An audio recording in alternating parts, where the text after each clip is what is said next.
Hey guys, so I'm back at it again with another booktube tag. So today I'm going to be doing the New York Times by the book tag. This time around I was tagged by Roya Eve Reads. I'll leave her channel down below. She's a really great booktuber. She's really nice, and if you haven't already, go check out her channel.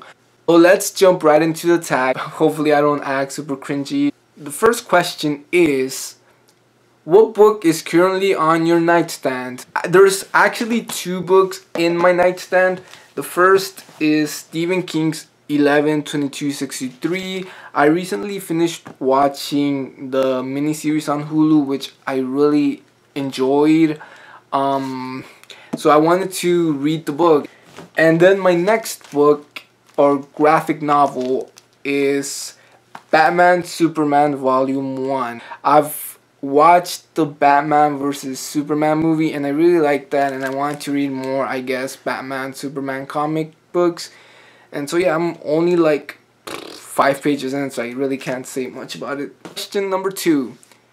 What was the last truly great book that you read?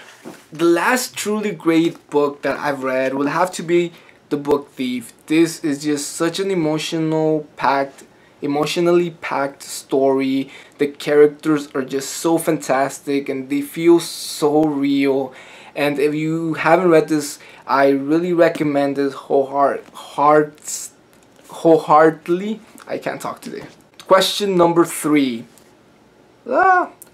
If you could meet any writer dead or alive, who would it be and what would you talk about? Well, there's been an author that I've wanted to meet ever since I was young, and that has been R.L. Stine. I don't know, I really loved his books growing up. I've really wanted to reread some of them now that I'm older, but I haven't gotten around to it. But yes, he just seems like such a genuine, nice guy, nice and funny guy. Meeting him would really be a childhood dream come true, and I don't know what I would say to him or what we would talk about. I think I would just tell him that his books really impacted my childhood in a good way. Question number 4. What books might we be surprised to find on your shelf? Well, I don't think there's any books that you would be surprised to find on my shelf. I guess more female narrated books, but I don't think that's super surpriseful because I feel like if I were to steer clear from books narrated by females, or for the target demographic being females, I think that would really limit my reading, and I don't really want to do that. So I do have a couple of, YA female demographic books, but I don't see them that way. I see them just as any other book that if I like the synopsis I would read. Question number 5. How do you organize your personal library? Well, I actually have this big storage box, and that's where I keep most of my books. And the books that I do have on display are my favorite books, or the books that have been released more recently, or books that look nice. I'll actually show you what I mean when I say I don't have a bookshelf. So this is pretty much my little bookshelf-ish. For right now, I'm planning on getting a bookshelf pretty soon. Question number 6. What book have you always wanted to read but haven't gotten around to? First being Truthwitch. The first thing that caught my eye, I was at the bookstore and I saw it, and the cover just looks great. And I know what they say, not to judge a book by its cover, but Truthwitch has a really great cover. And then I read the synopsis, and it got me interested in reading YA fantasy, just because I haven't really read a YA fantasy novel. I want to get more into YA fantasy, and I want to get that book. And I also want to read The Passenger because I really like stories with a time travel aspect to them. Question number 6. Disappointed, overrated, just not good. What book did you feel you were supposed to like but didn't? I think I've mentioned this before. I know I've commented this on a couple of other booktube videos, and that is that I don't, for whatever reason, enjoy Fangirl. I know a lot of people related to that book and it's their favorite book, and I read it. I only got through 130 pages in, but for whatever reason I just felt so, what's the word? I've just felt so frustrated at the main character. I forgot her name.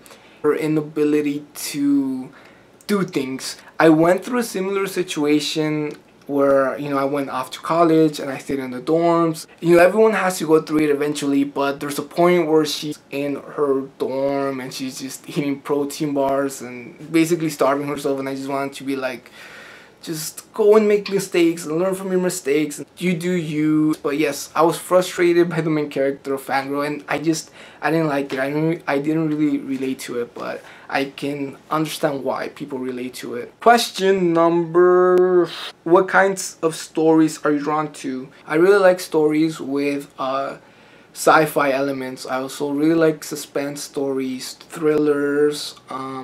What else am I drawn to? Time travel, but I guess that goes back to the sci-fi element.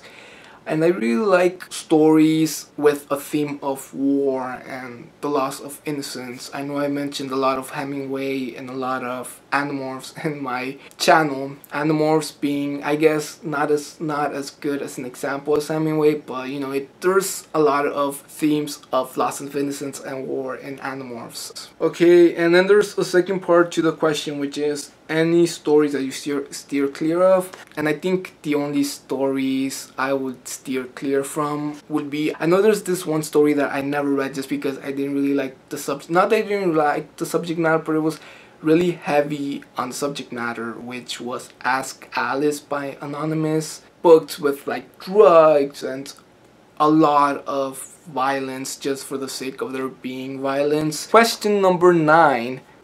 If you could require the president to read one book, what would it be? And for that question, I would say For Whom the Bell Tolls. This book is about the Spanish Civil War, and it's pretty much Hemingway's attempt to get the United States involved in that war. And what the Spanish Civil War was basically about was communism versus fascism. And Hemingway sees that this war is destroying the Spanish culture. It's pretty much saying, hey, we're sitting here in the comfort of democracy, in the comfort of our homes, while there's this very rich and luscious culture being destroyed. Do we just pretend it's not going to affect us, or do we take action and join in? You guys haven't read this book, you should totally read this. It's one of my, it's not my favorite Hemingway book, but it's a good Hemingway book. Next question is, what do you plan to read next? I've been reading a lot more on my tablet, and I've downloaded a book called Air Awakens by, what's her name? Elise Kova. I really wanted to get more into YA fantasy, and this is gonna be, I guess, my first swim at the genre, so hopefully I like it. I know a lot of people have given this really good reviews. And that was it for this tag. I've been recording for 20 minutes now, and it's ridiculous. Hopefully you guys enjoyed this video, and if you want to see more, please subscribe and give this video a thumbs up next time.